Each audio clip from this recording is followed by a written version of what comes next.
Dramatic, huh? Wherever you are, wherever you ready, sir.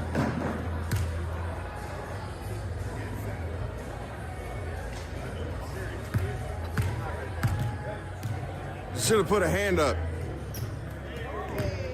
Oh, before we leave, I just wanted to just kind of, first, I just want to say that Jesus is the way, the truth, the life, and to any of the world that's hearing this message, the kingdom of heaven is near. Jesus is coming back, and we all have to repent for our sins, and we have to put our faith in Jesus. He will come back when you least expect it, and it's time to wake up if you haven't put your faith in Jesus Christ. Previously on LNC.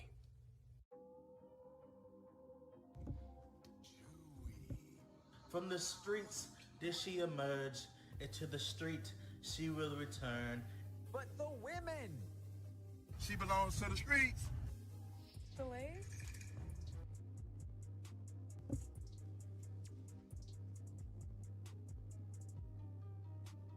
I want you to take my talk about mental health serious while I have my pussy in your face. It's me, Katya, and no, we are not live from Marriott.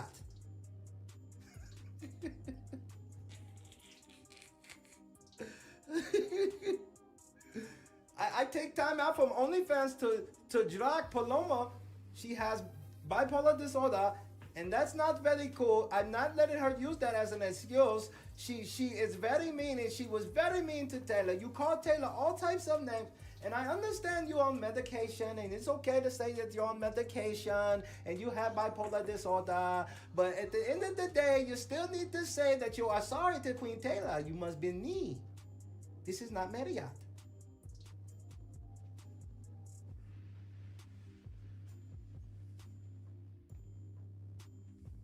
That's fire.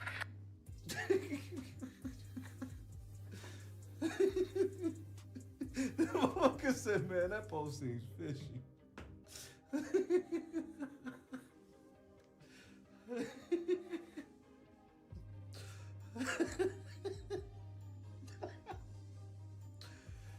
Jesus, I'm sorry. I'm sorry. You didn't laugh. I'm just asking. I'm only asking.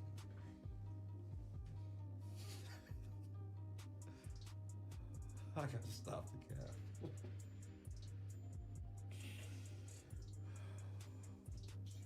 This is what she was. This is her, literally. This is the first frame, nigga. First frame, nigga. The peanuts goes, right? I am a sex instructor, Indy. Good afternoon. Thank you for tuning in to my sex instruction IG. Before we get started, I would like to show everyone, this is the vaginal canal entry into each woman.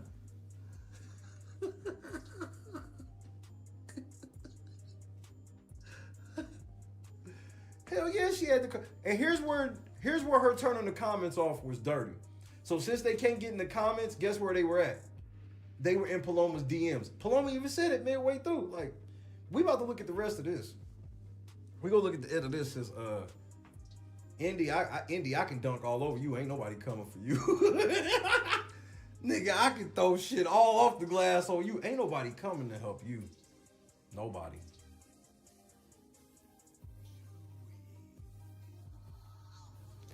Up next, more Big Brother 24 coverage on LNC.